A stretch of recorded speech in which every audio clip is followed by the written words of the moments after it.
Thank you, Grace. And thank you, everybody, for being here.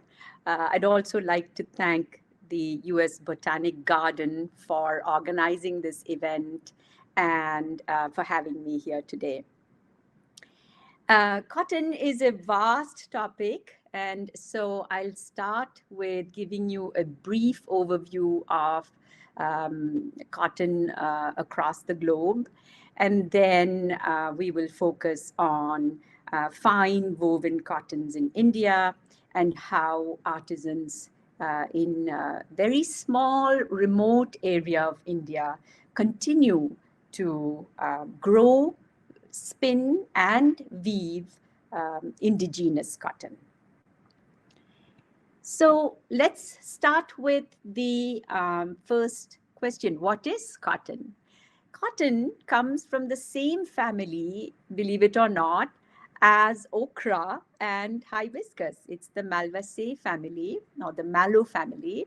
And here you can see a plant growing in my garden in Washington, D.C. It is a cotton called Gossypium hirsutum, and it is a naturally colored green cotton. And so once the flower dies, the seed pod develops. We call the seed pod the boll. And so the cotton boll ripens, and when the cotton boll splits open, when it's really nice and ripe, it will reveal its seeds, which are covered with fuzzy, soft cotton fiber. So very early on, people all over the world learned to gather cotton, and they would twist and spin yarn from this fiber. We see that the earliest known use of cotton in the world today has been found in inside a copper bead. And so you can see the copper bead here. This is a section of the copper bead. And inside this copper bead, archaeologists found the mineralized form of cotton fiber. And this has been dated to 7000 BC. And this bead was found in the Indian subcontinent, in the northwest area of the Indian subcontinent. Meanwhile, in Latin America, we have found mounds of cotton, and there again, the people there were gathering cotton and twisting it and spinning it into fiber and making it into textiles.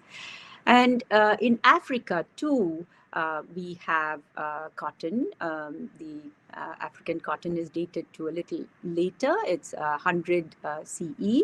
And this fragment that you see over here is a cotton which was embroidered with the dyed yarn, and it was found in Nubia. So Nubia is present-day southern Egypt and northern Sudan.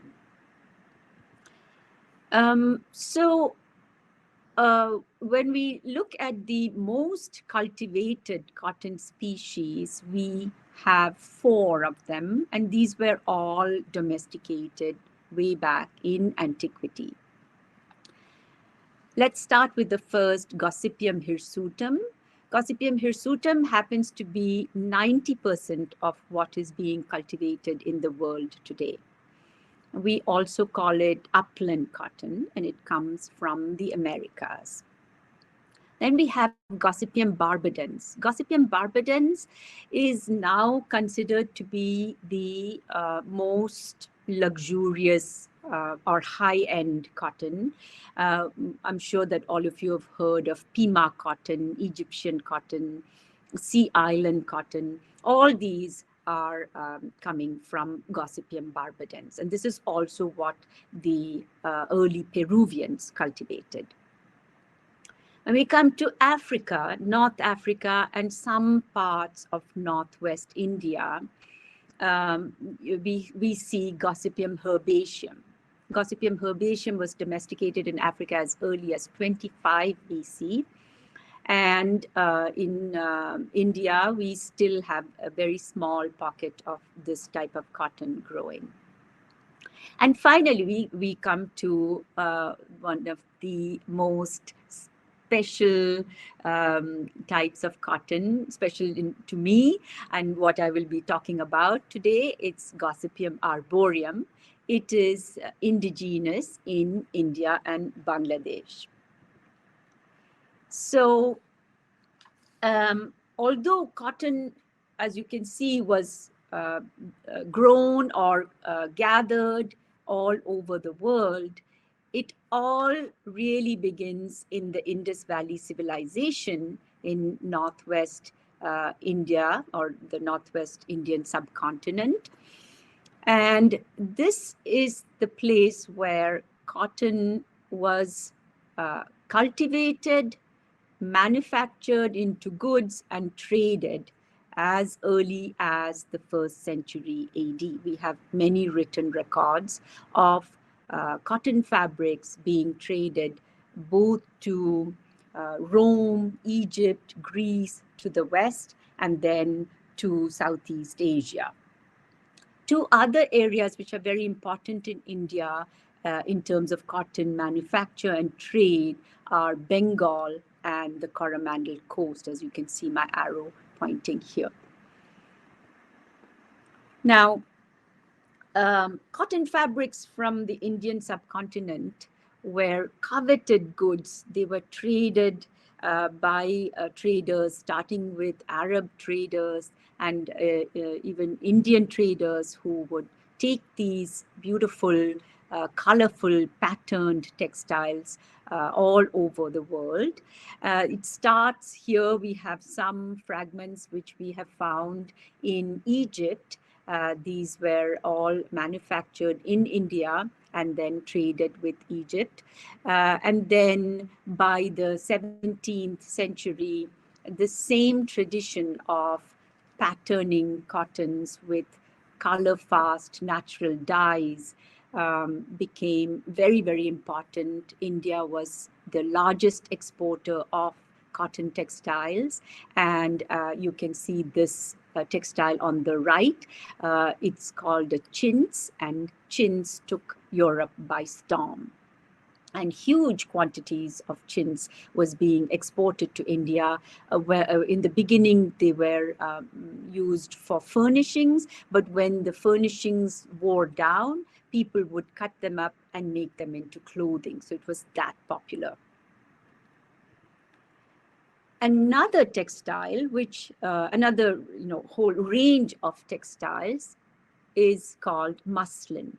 And so fine cottons or fine muslins were manufactured all over India, but nowhere did cotton weaving reach the perfection of delicately woven diaphanous muslins as in Dhaka in present-day Bangladesh. All these translucent veils and robes that we see in miniature paintings were very probably made of finely woven cotton.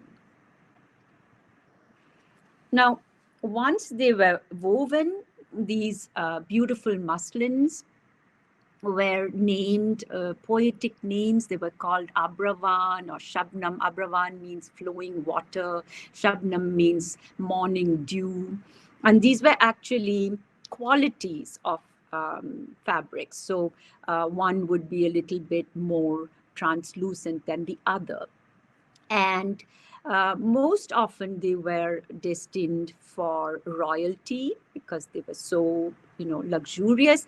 And on top of just being luxurious in themselves, they would be embroidered. As you can see here, this is an example where fine muslin has been embroidered with tinsel and spangles and metallic foil to make it even more embellished. By the 1800s, the British and Europe were clamoring for fine Indian muslins. They were very often embroidered with white on white embroidery.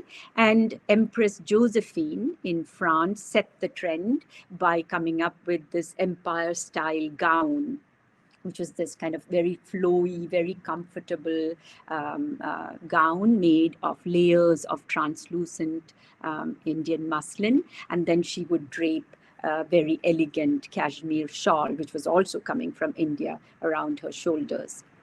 So that was really trendy. And here is another example of an embellishment technique on fine muslin. It's called jamdani in India. They insert thicker thread while weaving. So it is not embroidered after the cloth is woven, but this is inserted while weaving, and the patterning happens as the weaver weaves the fabric. And this is one of the last existing traditions, that is continuing with such fine weaving. The piece on the left is a particularly interesting piece. It has been woven by a person called Sribas Supakar. He's in Benares. And he says that he purchased old hand-spun yarn, which is from Bangladesh. So that is how he gets this extremely translucent quality to his piece. On the left is a jamdani, which is a little more contemporary. But again, you can see how translucent it can be. Now, when we look at the method of producing cotton in India, it was a very small scale production. But by the 17th century, textile production and trade were largely in the hands of British colonizers, with the British East India Company reaping much of the profits from the export of Indian textiles. So as their appetite for Indian cottons grew, here you can see these women and men ginning. So that is, ginning means taking apart the seeds of the cotton from its fiber. And so they are using very simple, rudimentary, hand made tools. So as the British began to want more and more of cotton textiles, and as their appetite grew, they started coaxing farmers to grow larger and larger quantities of cotton. And this changed the entire agricultural practice that was happening in India, from being a mixed crop or being small scale. They started growing cotton as monoculture. Meanwhile, the British had also discovered the Americas, and so they started encouraging cotton plantations in America using American cotton varieties, so more of Gossypium hirsutum and Barbadans. A very ingenious young American called Eli Whitney in the 1800s came up with, early 1800s, came up with a mechanized ginning machine. So this ginning machine would help to process cotton fibers, separating the fibers from the seeds, and in a much quicker way. So processing went from something like 600 hours for a whole bale, a huge bale, to just a few dozen hours. So it was a major invention, and it led to many more inventions of gins. And in 1764, so Eli Whitney invented his gin in 1793. 1764, the spinning jenny had already been invented by James Hargreaves in England. So as you can see, mechanization of cotton processing, which was earlier much slower, much more, small-scale production became huge. And all of these ginning machines and spinning machines were developed using the longer fiber of American varieties. So what happened is that Indian cotton, with its shorter fiber, we call fiber in cotton staple. So the shorter staple length of cotton in India was now considered inferior because it would jam up or it would not be, work in the spinning mules.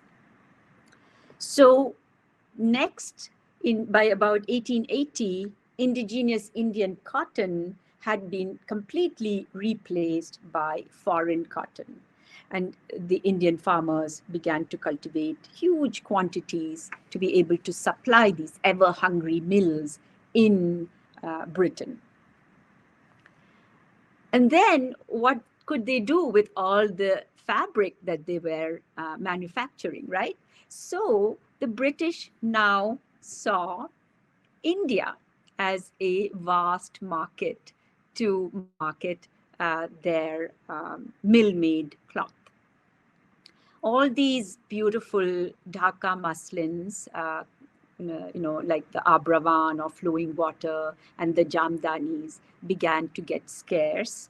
And gradually, Indian cloth production was quite brutally restricted in favor of the Manchester mills. Indian spinners and weavers suffered terrible, terrible atrocities, and it is believed that the cotton cultivar used in Bangladesh is now extinct. I would like to mention the work. This person has done tremendous amount of work. This is Saiful Islam. He is a revivalist in Bangladesh, and he has been trying to trace any DNA of the lost cultivar that was used for creating Dhaka muslins like the ones that I'm showing here.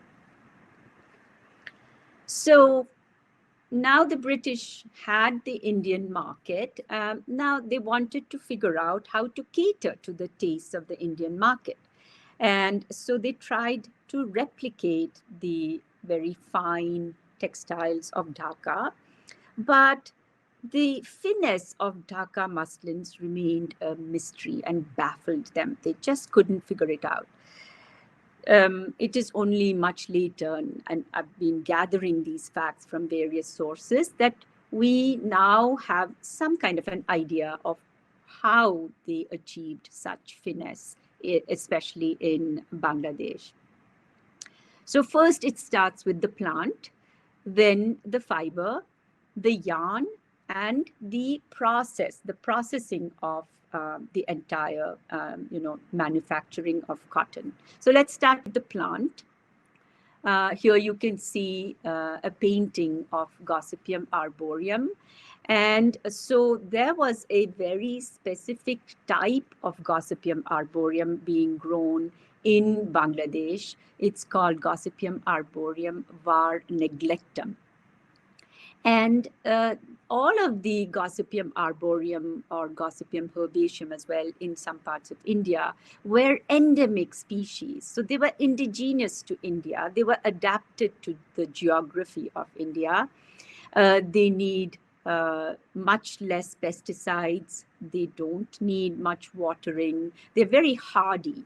And so they were totally adapted to the different climatic regions of India. And then, like I said, these were cultivated as small-scale mixed crops. So that was very beneficial to the soil and to the ecosystem.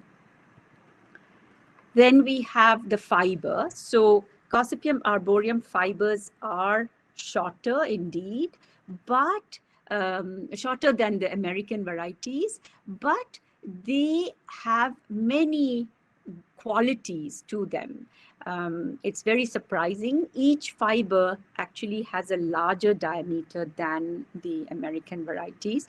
They have large inner cavities, but then that is said to actually aid in dye absorption, and it also has, these fibers have a much better luster. The Indian varieties of our Gossypium arboreum also have what we call a high crimp. Now, crimp is the zigzag. If you look at a fiber, it kind of has this kind of zigzaggy feel to it. So along with the crimp, it also had high elasticity. So the fibers could be spun more easily. It was an easier, staple fiber to spin. Once the cloth was woven, the Indian cloth would have fibers that shrank when they were bleached. So all these fabrics would be bleached using lemon juice, and they would shrink, whereas the American varieties would swell. So when the fibers shrank, that would make the fabric stronger and more translucent. And then some studies have also been made on the yarn that was hand spun. And if we compare the hand spun Dhaka muslin yarn and the mill spun European yarn, we find a small difference. Now, this may seem not like a very big difference, but it did make a difference in the cloth. So the Dhaka muslin would have been even finer than the thickness of a normal, printing paper that we use. Then when they analyzed the yarns, they found that since there was this high crimp and elasticity, there were much less individual fibers that were put in the yarn. So there was, individual fibers were strong, and then they could be spun. And so there was this higher twist when the people would spin them by hand, and that allowed for washability, and it was longer lasting. And it's really quite incredible. I have touched one or two of these old Dhaka muslin fabrics, and they are soft and really very, very, the tactile feel is wonderful. And cotton is a lovely fabric. Cotton fabrics are lovely. They are soft and breathable. And lastly, the processes that were used to manufacture these textiles were very gentle because they were done by hand. So those gentle processes would enhance the attributes of the cotton fiber. The hand spinning would compress the fibers just enough. And then, as we have seen over millennia, Indians developed this dexterity and savoir-faire. They really mastered cotton in terms of processing and spinning. And then my own theory is that in India, we have an endless concept of time. When we die, we are reborn, and we are reincarnated. So there is no hesitancy when it comes to taking up tedious processes or time-consuming processes. And lastly, as I've been saying, the climate in India was absolutely suited to cotton fiber. Cotton fiber is stronger when it is wet, so the hot and humid climate in India was perfect. And the tools that were used were very, very simple, but they were gentle on the fibers. So, as I said, the British mill-made textiles had completely taken over India, and very little of Indian textiles were being manufactured. And so by 1945, the situation was terrible. There was famine and misery. And so Gandhi decided to use handlooms as a political weapon. He wanted to rebuild India's self-reliance and identity. And he associated himself with the poorest of the poor. And so he believed in wearing the skimpiest of cloth and the roughest of what he called khadi. So khadi is the modern term used for hand spun, hand woven textiles. And he encouraged everybody to boycott British textiles and to start hand spinning and hand weaving their own cloth. Now, many politicians wanted to go along with Gandhi in his movement. This is called the Swadeshi movement or the self-reliance movement. But they coveted the finer cottons. And so, as you can see in the picture on the right, this is Pandit Nehru. And so he and his family and other important politicians would seek out a very special hand-spun, hand-woven textile from this remote place in South India, which is where I'm going to show you, how cotton is still being grown and spun and woven. So this is, on the left is cotton, which is indigenous. These are locally known as Kondapatti, Punasapatti, and Errapatti. Patti standing for cotton.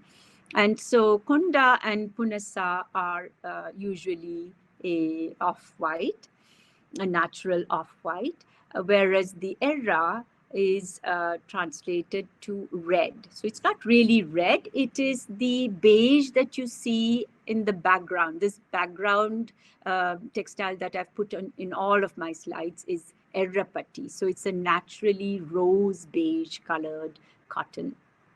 And so a very small handful of farmers, there must be something like 60 farmers who are battling the heavy onslaught of hybrid, high-yielding cotton and mechanized methods of cotton growing. They are they are battling this, and they are continuing to grow indigenous cotton in this place called Ponduru. So Ponduru is the village and the cotton is grown around it. The cotton is grown organically. It is hand-picked and then it is distributed to something like 1,000 village women. Spinning is mostly done by the women. Now, what is wonderful is that many of the techniques that the village women of Ponduru are practicing continue to be close to what they practiced in Bangladesh. So here you can see this is a lady who is gently combing the cotton ball so that she separates and aligns the fibers from its seeds. So you can see the seeds in the middle and the fibers are kind of separated and combed out.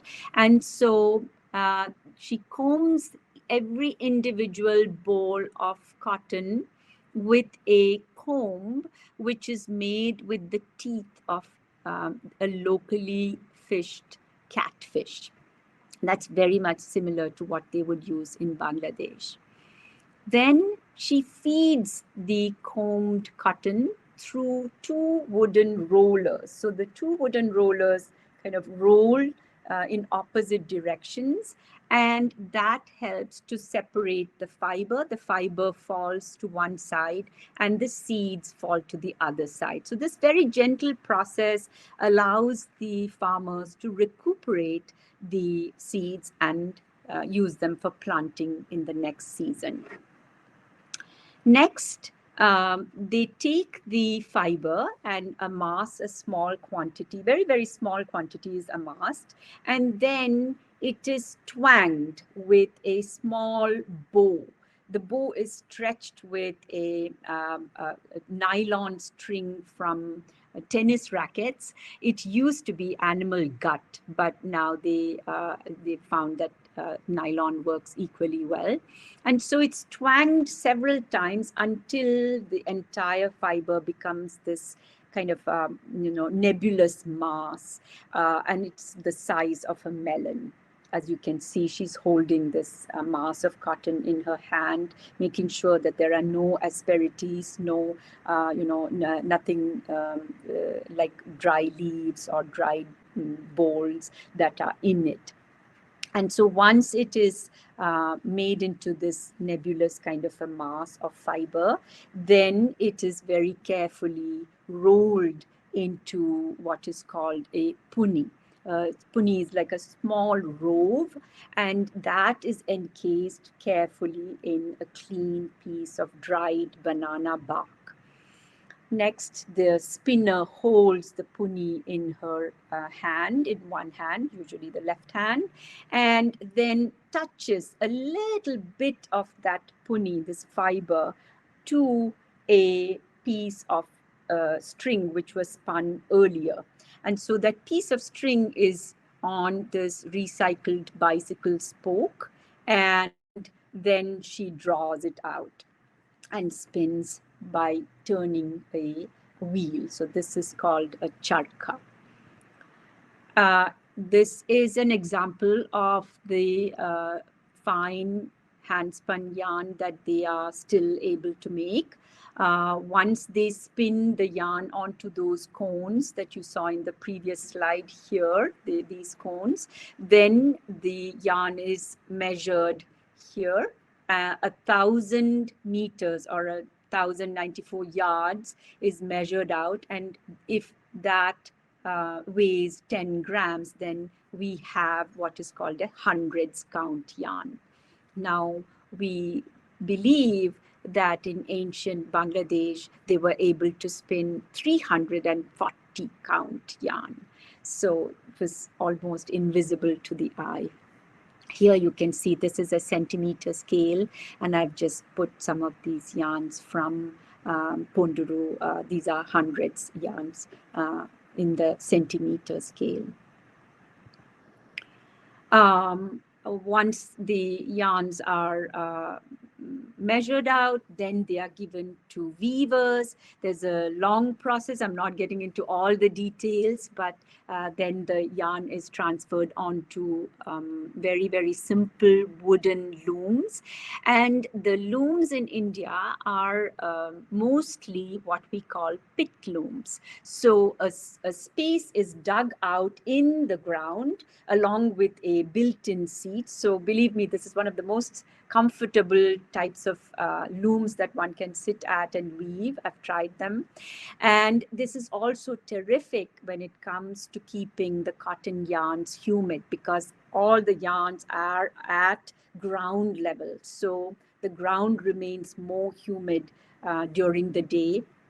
And so the weaver sits in this pit loom, and then he weaves his yarn. When he inserts his yarn to, create his textiles, the weaver usually keeps the yarn wound on small bobbins immersed in water. So you can see them immersed here in the water. And the yarns are pulled through bamboo reeds to keep them in place. So everything is, natural and very gentle. So this comes to why, I would like to just sum up by saying, why did most human beings, when they found cotton, why did they adopt it? Because it is such a wonderful fiber. It is soft, it is breathable, and it is absorbent. It's got incredible properties when it comes to strength, because if we just keep it a little bit humid, it gets stronger. Unlike linen, which is also a lovely fiber and a plant fiber, cotton does not wrinkle as much. And of course, it is biodegradable and recyclable. And although cotton is difficult to dye using natural dyes, once it is dyed, it has very good color retention. So the color will stay, it is color fast. And the cons of cotton are like you've seen, it can be tedious to process, especially if done by hand. Like I said, it is all cellulosic fiber. So cotton, linen, or any other cellulosic fiber is difficult to dye. Cotton can develop mildew. So mildew is these black spots that come due to humidity and dust. And once cotton gets mildewed, then it's very difficult to remove it.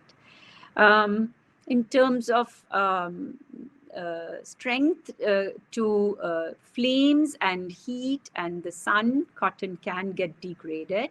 And unfortunately, cotton has got a bad reputation when it comes to ecology.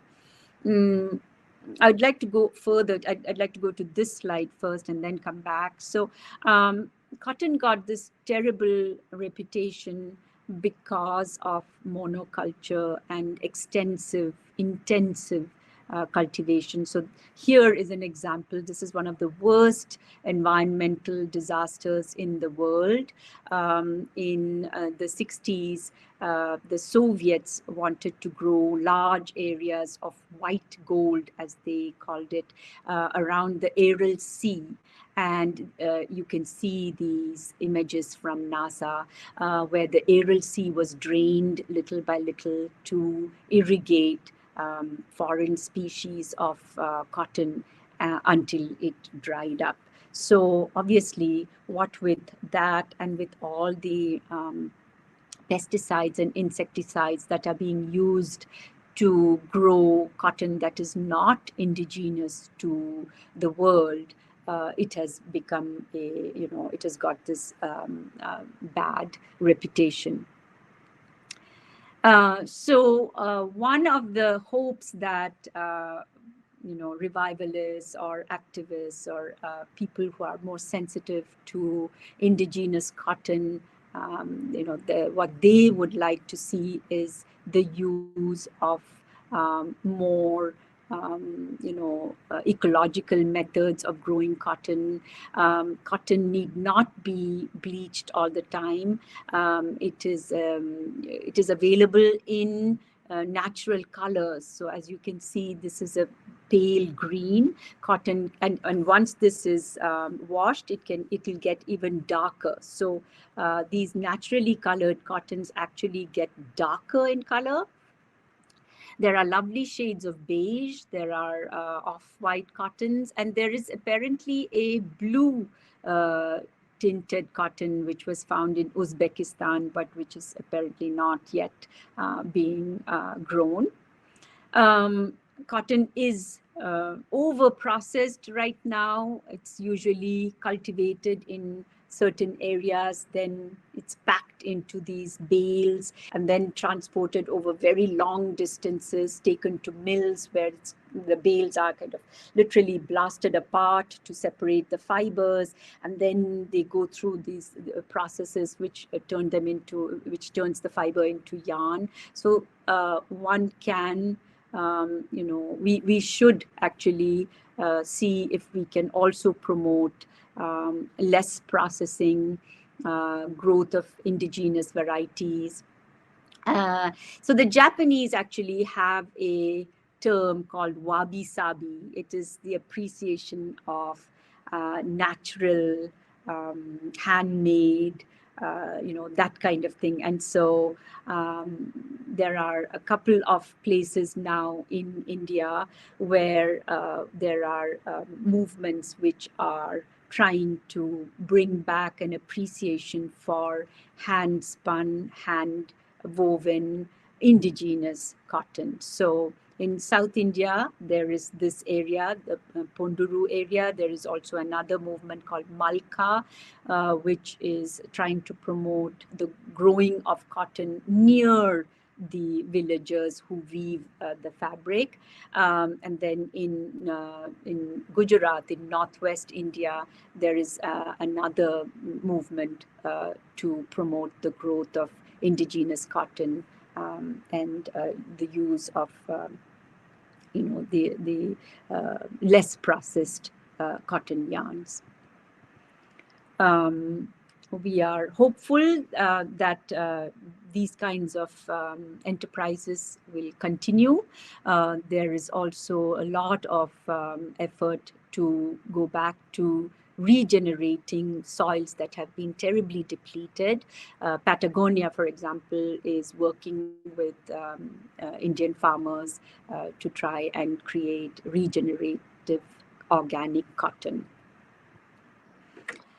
Just to give you an idea, India has surpassed China recently. It is the topmost producer of cotton in the world. Then we have China, followed by USA. The US is the biggest exporter of cotton. And India has the largest area of cotton cultivation. Nearly 40% of India's agricultural land is used for cotton cultivation. And just to give you an idea, 480 pounds make up one bale. So one bale of cotton would give us 1,200 t-shirts. And one plant, depending on what plant it is and where it is being cultivated, can give us anything from 1.2 pounds of cotton fiber, so clean cotton fiber, to about 2.6 cotton fiber, 2.6 pounds of cotton fiber. I put together some books that you may like to read. The Empire of Cotton is a global history of cotton, the economy, global economy and global capitalism by Sven Beckert. It's a comprehensive book. Muslin by Sonia Ashmore is a lot to do with the existing examples of muslin at the Victoria and Albert Museum. So if you are interested in seeing examples of Dhaka muslin, you will see it in this book. Muslin, Our Story by Saiful Islam is about cotton in Bangladesh. And then there are a couple of papers, Neolithic cotton and Peruvian cotton. There's also a chapter in The Golden Thread, which is more light reading. So I hope I have piqued your interest in cotton. Thank you very much. And let's open it up to questions now. Any questions? Wonderful. We do have some questions from our attendees today. One of the questions was just requesting an explanation between for the difference between cotton and muslin. Is there a difference, or what makes something muslin versus not muslin? Good question. Yes, muslin. The word muslin is now very loosely used for the cheap, unbleached, thick cotton fabric that is used for draping by fashion designers. But the original muslin comes mainly from Bangladesh, and Dhaka was the most reputed. So cotton fabric was woven all over India. So like the cotton fabric I'm wearing is something that is very typically hand woven all over India. But muslin is that very special, very translucent type of textile that was woven in Dhaka, mainly in Dhaka, and which Saiful Islam is trying to revive. Thank you. Our next question is about cotton that evolved in India or the Indus Valley. How do the different varieties develop on other continents? I think that, like I said, they belong to this large family, the Malvaceae family, right? So in Latin America, so let's take Peru, for example. The early Peruvians probably even cultivated, we are not 100% sure, but we know that they gathered Gossypium barbadens. So Gossypium barbadens would then be grown, so it's like plants grow all over the world. Then they are gathered, appreciated by human beings, then those plants are sometimes hybridized. So the cotton actually, if you grow, for example, if you grow green cotton with a brown cotton next to it, then they will cross pollinate. So there's a natural hybridization which also occurs, and so that is how cotton plants grew all over the world. And then finally, when there was this huge, movement of cotton plantations, both in the Americas and in India, Gossypium hirsutum was taken, those seeds were taken to India and introduced to India. Thank you. Someone is wondering if cotton growers in India have ever dealt with boll weevils. Yes. Yes, we have a lot of issues with boll weevils. That is one of the biggest pests that attack cotton and cotton plants. In fact, both India and Egypt faced the boll weevil problem, and so a lot of work has been done to counter boll weevil attacks by large companies. So that is something that we call it BT cotton in India.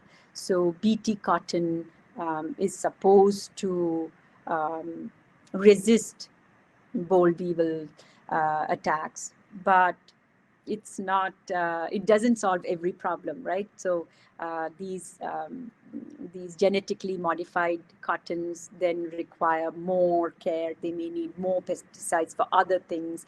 They develop resistance to other types of insect pests. So yeah, we do have boll weevil, yes. But then the indigenous varieties suffer much less from these issues. Someone is also wondering if you could share more about the Cotton Textile Traces Study Center and the work you do there. Of course.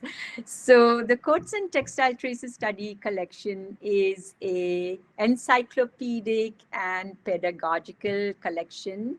It was all collected by one single person, Mr. Lloyd Coatson.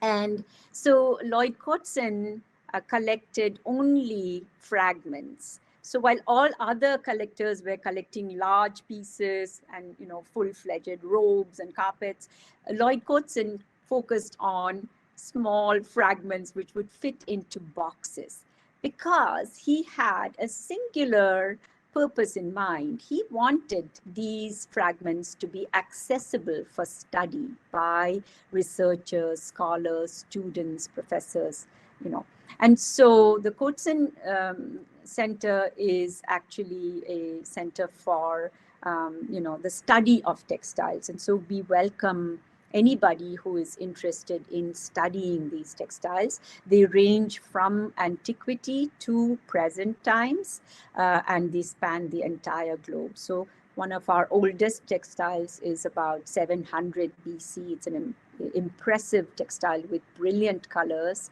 And then we also have very modern textiles. Thank you. Someone is wondering, what does the length of the fibers do for the plant? For instance, why does the Indian variety have shorter fibers and the American variety have longer fibers? That's a good question. I don't think it does anything specific for the plant itself. It is just the variety that produces certain types of fibers. So Gossypium barbadens is considered to be the a type of cotton which has the longest staple length. We call it staple. And so in today's world, because all of these mechanized systems, because the spinning machines have been designed for these long fibers, we consider that the ultimate in fiber length.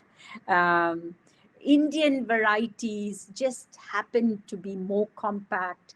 they actually cling much more to the seeds as well. So it's just, the way these varieties grow in their specific conditions. So it's something which is more, what can I say? It really is something that we talk about when we talk about spinning, especially using mechanized systems.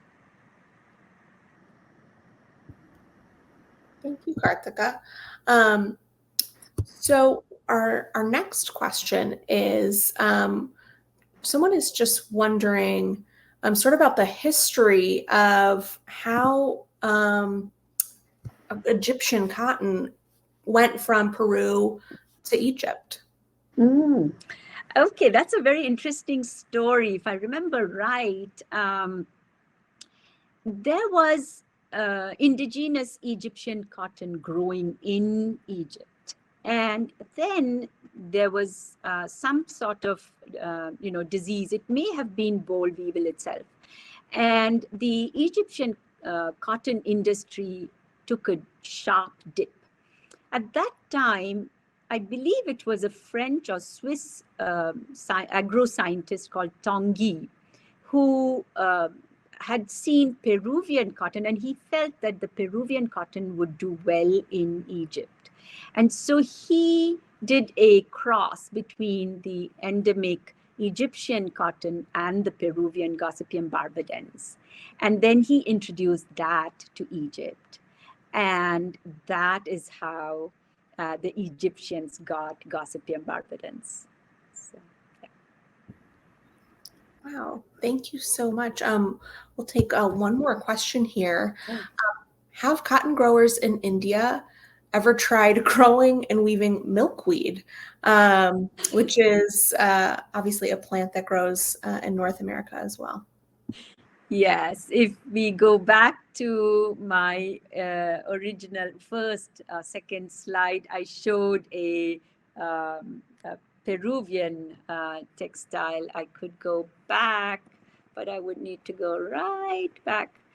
Let me see here, this one, right? And so this is a Peruvian textile where the ancient Peruvians blended milkweed fiber with naturally colored beige cotton. And then they also took cotton and dyed it in indigo. So this fabric also happens to be, this fragment, sorry, also happens to be one of the earliest known textiles having indigoid dye. But coming back to the milkweed question, I've never seen milkweed growing in India. So although we have many plants that were brought by the Portuguese from Latin America to India, like the chili, the potato, and the tomatoes, they did not bring milkweed to us. So if they had, we would have definitely tried it, because milkweed is a lovely fiber. And it has this shiny white, brilliant white, which the Peruvians used with their matte beige cotton. But no, we don't have milkweed. Thank you so much, Karthika, for sharing your expertise today. It was an absolutely wonderful talk.